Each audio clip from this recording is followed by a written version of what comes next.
ভিডিওর প্রথম প্রশ্ন হচ্ছে 10 কেজি ভরের একটি বস্তুকে পৃথিবী যে বলে নিজের দিকে টানে তা হলো। তাহলে এই প্রশ্নটার অ্যান্সার আমরা কিভাবে করব? এখানে তোমাকে একটা সূত্র মনে রাখতে হবে যে 1 কেজি ভরের যে কোনো বস্তুকে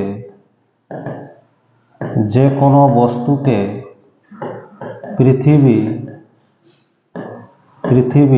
9.8 নিউটন বল দিয়ে আকর্ষণ করে। ঠিক আছে, এটা আমরা জানি যে 1 কেজি ভরের যে কোনো বস্তুকে পৃথিবী 9.8 নিউটন বল দিয়ে আকর্ষণ করে। তাহলে এখানে বলা আছে কত? 10 কেজি। তাহলে আমরা 10-এর সাথে 9.8 নিউটন গুণ করব, তাহলে হবে কত? 98 নিউটন। ঠিক আছে, তাহলে এখানে কারেক্ট অ্যান্সার হবে, ঠিক আছে, এখানে দুটা, এখানে এ এবং বি 9.8 দেওয়া আছে, এটা একটা 98 হবে। ঠিক আছে, এটা আমি ধরে নিচ্ছি 98 নিউটন। ঠিক আছে, তাহলে এটা হবে কারেক্ট অ্যান্সার। ঠিক আছে, এখানে অপশানটা একটু ভুল হয়েছে।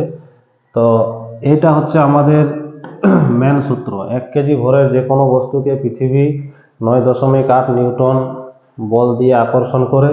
এখানে যত কেজি বলা থাকবে সেই তত দিয়ে গুণ করলে অ্যান্সারটা হয়ে যায়। নেক্সট প্রশ্ন হচ্ছে কোনো বস্তুর মহাকর্ষীয় প্রভাব কতদূর পর্যন্ত, অর্থাৎ মহাকর্ষীয় যে প্রভাব সেটা কতদূর পর্যন্ত, এখানে যদি আমরা পৃথিবী ধরি, ঠিক আছে, এটা পৃথিবী, তাহলে কতদূর পর্যন্ত এই মহাকর্ষ বলটা কাজ করে। ঠিক আছে, তো এটা কোনো দূরত্ব পর্যন্ত নয়, 1 কিমি, 100 কিমি বা 1 মিটার, এটা হবে না, এটা হবে অপশন ডি কারেক্ট অ্যান্সার। অর্থাৎ কোনো বস্তুর মহাকর্ষীয় প্রভাব অসীম পর্যন্ত বহাল থাকে। এটা তোমাদের টেক্সট বইয়ে দেওয়া রয়েছে, তোমরা দেখবে। নেক্সট প্রশ্ন, জলের ঘনত্ব হলো জলের ঘনত্ব এটা কি হবে? 1 কেজি প্রতি লিটার। জলের ঘনত্ব হয় 1 কেজি প্রতি লিটার। এখন তোমাদের ঘনত্বের একক তোমাদের পরীক্ষায় থাকতে পারে ঘনত্ব, অর্থাৎ ঘনত্ব মানে আমরা কি জানি, সেটা ডেনসিটি। ঠিক আছে, এর একক থাকতে পারে পরীক্ষায়, যে সিজিএস একক কি ঘনত্বের এবং এসআই একক কি, এটা কিন্তু প্রশ্ন থাকতে পারে। নেক্সট প্রশ্ন হচ্ছে দূরত্ব স্থির রেখে দুটি কণার ভর 3 গুণ করলে মহাকর্ষীয় আকর্ষণ বল কত বাড়বে? তাহলে মহাকর্ষীয় আকর্ষণ বলের ক্ষেত্রে আমরা জানি F সমান G into M1 M2 by d square. ঠিক আছে, তাহলে এখানে দূরত্ব স্থির রেখে, দূরত্ব পরের বারে একই থাকছে, বস্তু কণার ভর 3 গুণ করলে, ঠিক আছে, দুটি বস্তু কণার, তাহলে M1 সমান হবে 3M1, M2 মানে হবে 3M2। ঠিক আছে, আর ডি এর মান একই থাকবে। তাহলে পরের ক্ষেত্রে কি হবে? F সমান G into 3M1 into 3M2 by d square. এখানে 3 ইন্টু 3 মানে হচ্ছে 9, 9টাকে যদি সামনে আনি তাহলে আমরা পাবো G into M1 M2 by d square. এখানে এটাকে যদি F1 ধরি তাহলে আমরা F2 সমান লিখতে পারি যে 9 ইন্টু F1, এটার মান হচ্ছে F1। এখন যে আকর্ষণ বলটা সেটা আগের কত গুণ হলো? 9 গুণ। ঠিক আছে, তাহলে এখানে সঠিক অ্যান্সার হবে অপশন সি। তাহলে বল দূরত্ব যদি স্থির রাখা হয় এবং দুটি বস্তু কণার ভর 3 গুণ করা হয় তাহলে মহাকর্ষীয় আকর্ষণ বল 9 গুণ বাড়ে।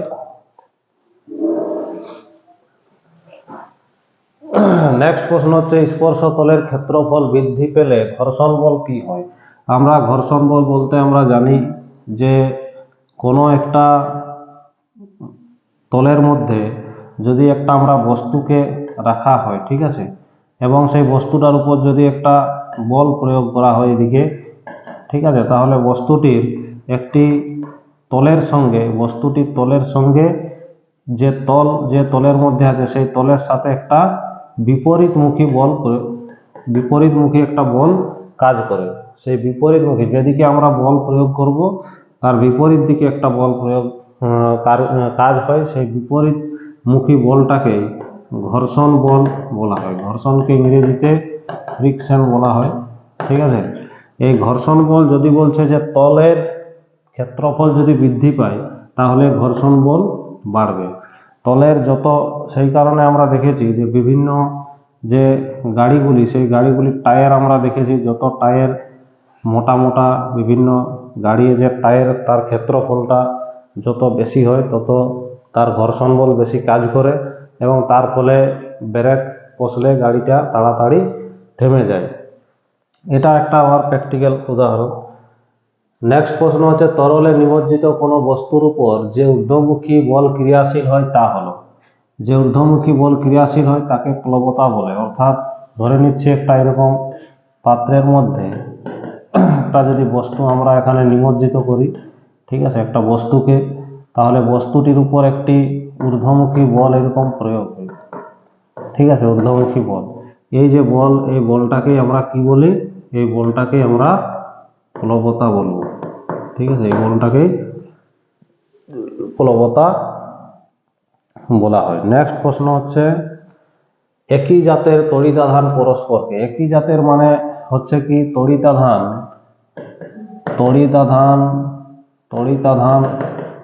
দুই রকমের হয়, ঠিক আছে, একটা প্লাস এবং একটা মাইনাস। অর্থাৎ এটাকে বলা হয় ধনাত্মক, ঠিক আছে, আর এটাকে বলা হয় ঋণাত্মক।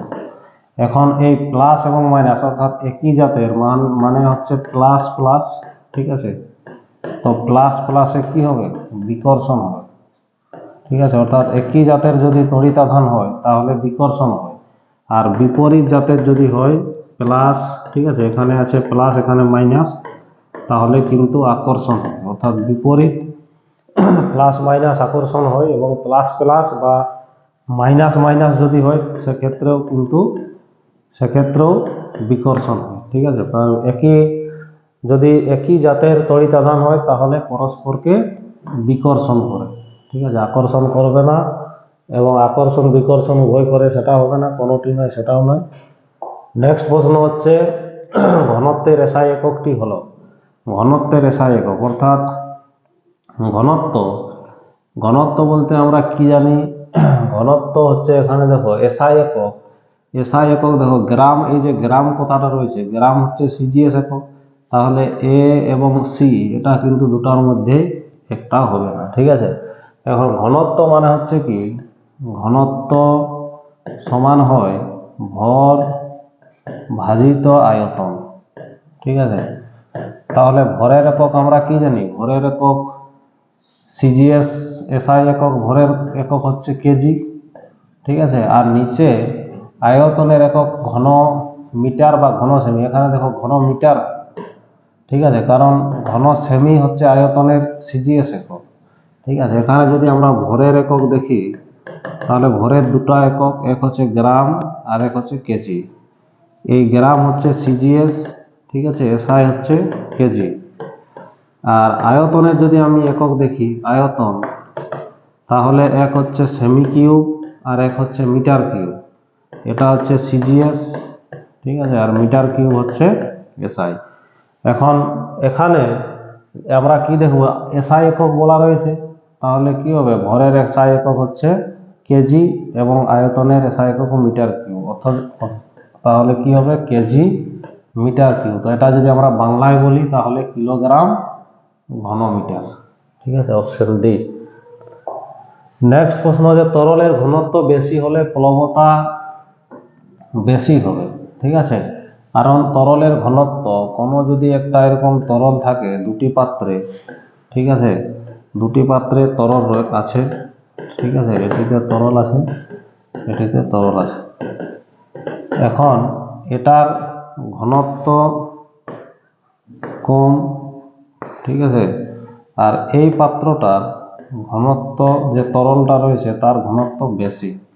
এখন একই বস্তুকে যদি আমি দুটাতেই ডোবানো হয়, একটা বস্তুকে, একই ধরনের বস্তু দুটাতে যদি রাখা হয়, তাহলে কোন বস্তুটা বেশি প্লবতা বল অনুভব করবে? সেটা হচ্ছে এইটা, ঠিক আছে।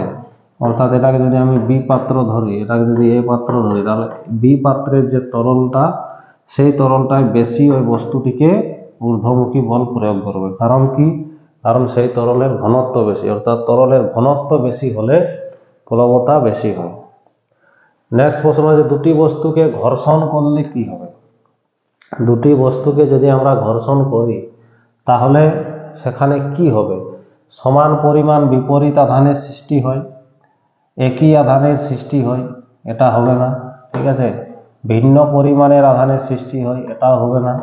একটিতে আধানের সৃষ্টি হয়, অপরটিতে আহিত হয়, এটা হবে না। ঠিক আছে, তাহলে অপশন এ হবে কারেক্ট অ্যান্সার। সমান পরিমাণ বিপরীত আধানের সৃষ্টি হয় যদি দুটি বস্তু যদি কি হয়, বস্তু দুটি যদি আলাদা আলাদা হয়, ঠিক আছে, আলাদা আলাদা, তাহলে দুটি বস্তুর মধ্যে বিপরীত জাতীয় আধান সৃষ্টি হয়। তোমাদের বইয়ে টেক্সট বইয়ে একটা লিস্ট দেওয়া রয়েছে, দেখবে সেখানে রয়েছে প্রথমে হয়তো কাঠ, ঠিক আছে, তারপরে রেশম, ঠিক আছে, এরকম, তারপরে এবোনাইট, এরকম ভাবে একটা লিস্ট রয়েছে। এই লিস্টে, সেই লিস্টটা তোমরা দেখবে, সেই লিস্টে প্রথমে যে থাকবে তার কিন্তু ঋণাত্মক আধান হবে, ঠিক আছে, এবং নিচে যে থাকবে সে পজিটিভ আধান। ঠিক আছে, এইরকম ভাবে কিছু একটা নিয়ম সেখানে লেখা রয়েছে। সেইভাবে সেই রকম বস্তু দুটাকে নিয়ে যদি ঘর্ষণ করা হয় তাহলে তাদের মধ্যে এরকম ভাবে পজিটিভ এবং নেগেটিভ চার্জ উৎপন্ন হয়।